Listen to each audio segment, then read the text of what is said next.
Welcome back to the final episode of the behind the scenes look into my short film Coming Home, where we're going to be covering video export settings as well as how to get your videos seen.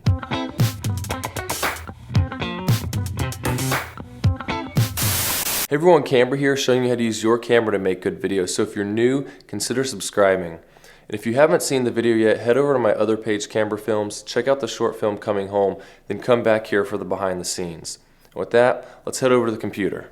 Okay, we finally reached the end, have all the clips put together here, all the sound effects are added, all the color grading's done, so now just have to export this and upload it. And the whole exporting process is really pretty simple. There's not much to it. You just come in here, check your settings. If I was going to be sending this out somewhere, not just posting on YouTube, I'd be exporting a higher quality version of this, but H.264 works just fine, or if you have new cameras that have 265, go with that. But just checking everything. You have here, we're 1920 by 1080, so that's full HD, 24 frames per second, stereo, the length, tells you the file size, everything's good to go. Just click next, and then you're done. So next step is to go to YouTube and upload it. Now I'm not going to actually upload because the whole process is pretty self-explanatory, but what I'm going to do is go into the video and talk about the things you need to do in order to optimize getting your video seen. And you can already see right here, you might be thinking, wait, 3 million you said in the thumbnail, this only has 8,500 views. Yes, this video only has 8,500 views, but what I'm going to do is show you the techniques that I use to optimize your video getting seen and how that worked for some videos, like right here.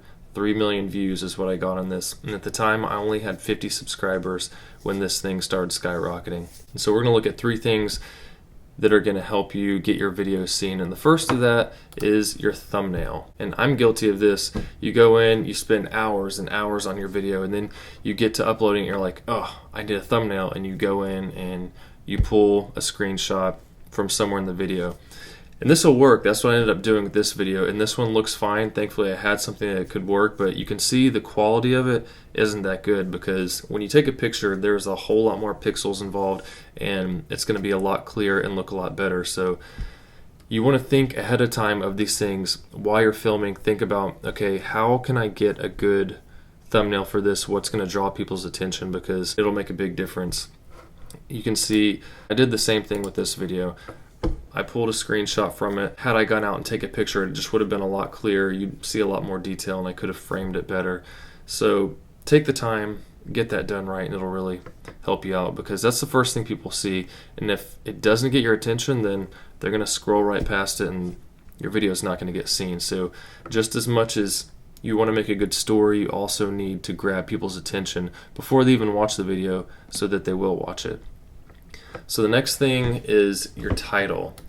Now granted, the title for this, it doesn't just jump out and grab you, but you want that title to grab people's attention.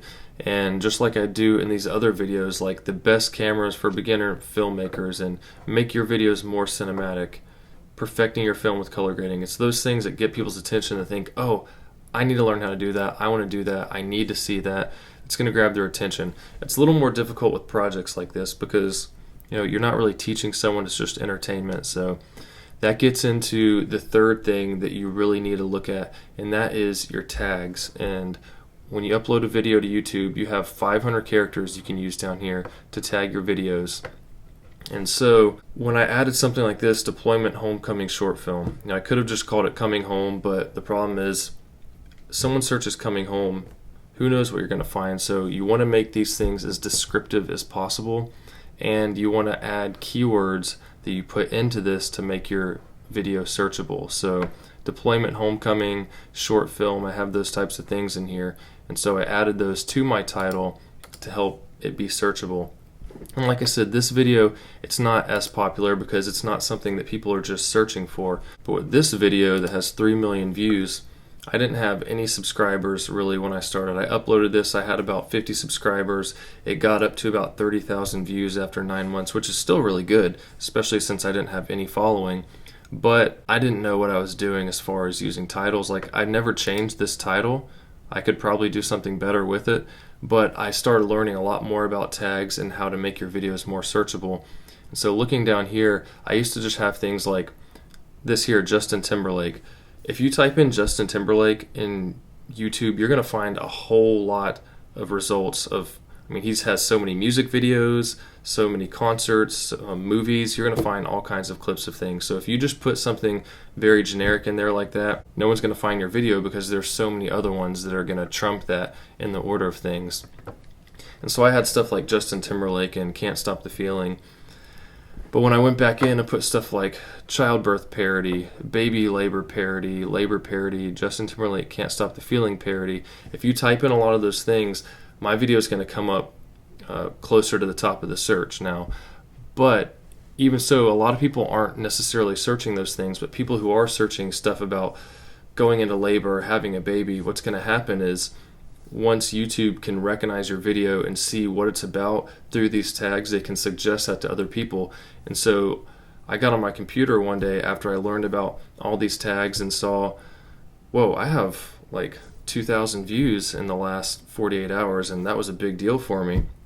And I was looking in and seeing what happened, and my video had gone from 30,000 to 50,000 views in a couple months, and I had gained about 150 subscribers. So I was thinking, wow, that's really cool. And then a couple months later, I got on again to see if I had any new comments on this channel, and lo and behold, my 48-hour view count was up to 20,000, and it just kept going and going, and all of a sudden I had subscribers pouring in, and I've got 5,000, a little over 5,000 subscribers on this channel now that I don't post much to. Just when I do my own personal projects, I put them on this channel, and about 90% of the subscribers have come from this single video. So learning how to optimize your video so that YouTube will understand it and suggest it and put that out there for people to see is going to make a huge difference and can bring in a whole lot of subscribers. So even with this, you can see I'm number 1 on search results for that, and most of these I'm pretty far down the list. But if you look at another video here, you'll see where that optimization plays a huge role. See at this, if you search any of these terms, my video is going to be number 1 on almost everything that pops up. And this video has gotten me most of my subscribers on this tutorial channel. So all it takes is really one good video, one that gets picked up, and that can really boost your results and get you a whole lot of views and a whole lot of subscribers. And you have to keep in mind that a lot of these results depends on what people are looking for. For example, this one that only has 8,500 views, the reason is because people aren't searching for that, and it doesn't really have to do with anything that's going on. For instance, if you tied your video into something that's popular at the time, like when I did that parody video, Justin Timberlake's Can't Stop the Feeling song had just come out about 6 months prior, and so that song was still really popular. And so when I put that video out, people were searching that, and that was able to come up in the results for stuff that people were actually searching. So if you can somehow find a way to link the videos you're doing with something that's popular that's going on, put all that together, then that can really boost your channel. And I hope this behind the scenes look into my filmmaking process has been helpful for you, because when I was first learning, and even still, it always helped to watch behind the scenes of different videos to see the reasons why behind certain decisions were made. But even so, I still always seem to have questions that went unanswered, so I tried to make this as comprehensive as I could to help speed up your filmmaking learning curve. And if it has been helpful, please help me out by leaving a like, subscribe if you haven't, and I'll see you soon.